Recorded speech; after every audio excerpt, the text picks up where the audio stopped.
My name is Ran, and I'm based in Tel Aviv. The film 6,480 Days. It's a short five and a half minute film shot in Hong Kong before the pandemic, actually, and edited during the pandemic.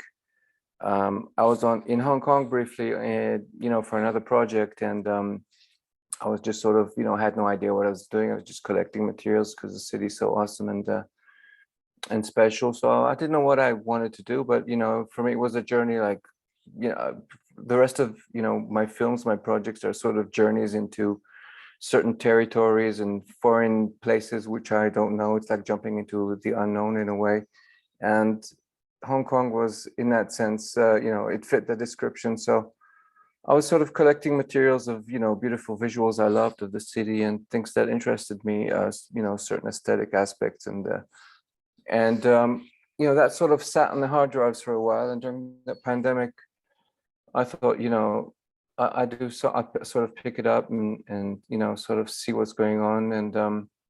And slowly, I started scripting the film actually after I shot it, and putting it together piece by piece.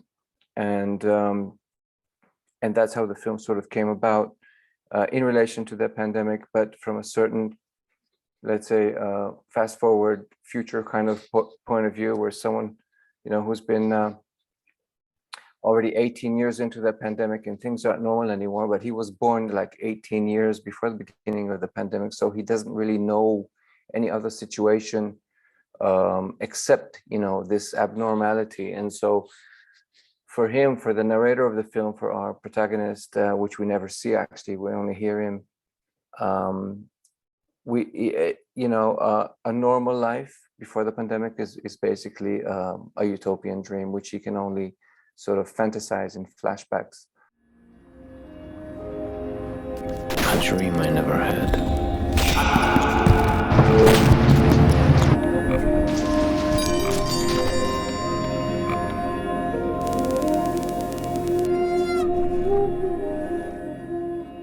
I wanted to do something, during lockdown. It actually happened during lockdown, the whole process of editing and, building up the film to what it is. So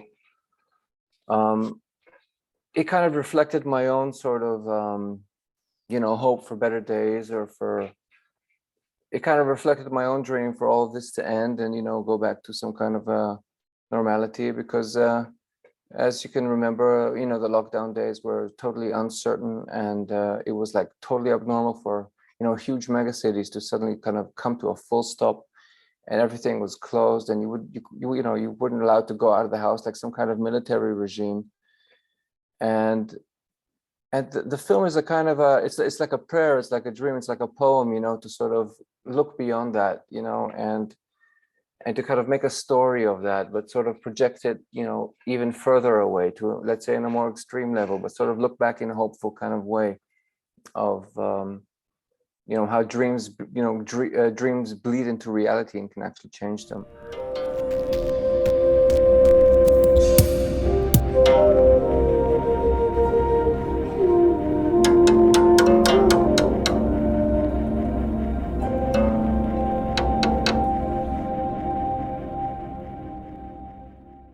Editing was like done for, I don't know, over the sprawl of a couple of months, but not intensively, because the main, I think, structure of the film, the main sort of backbone, I sort of struck out in a few hours. I just sort of put it all together, and I knew the kind of, the minute I have my flow and I know what's the feel I want to sort of conjure in a film, then it can be really quickly.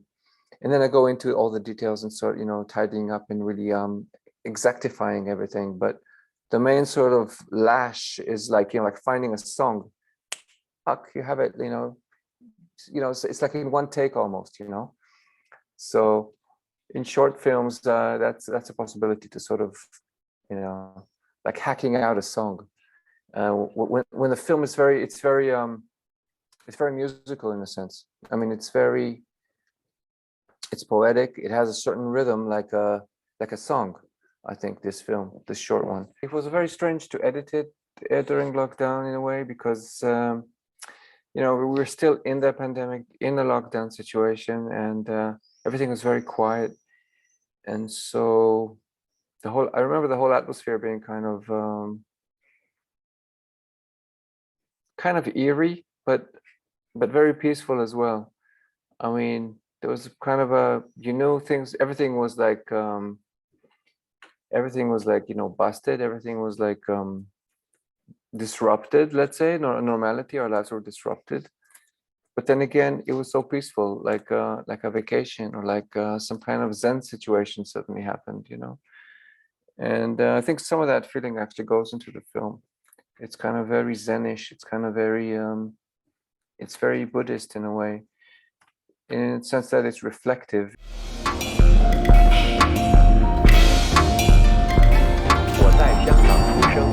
I was born in Hong Kong. It's always great to be in competition and see who your peers. I mean, who's like showing who your colleagues are, let's say, and you can always learn from people. That's what I like most about going to film festivals, the ability to sort of pick up new things and learn from other directors, other filmmakers, which I see around me.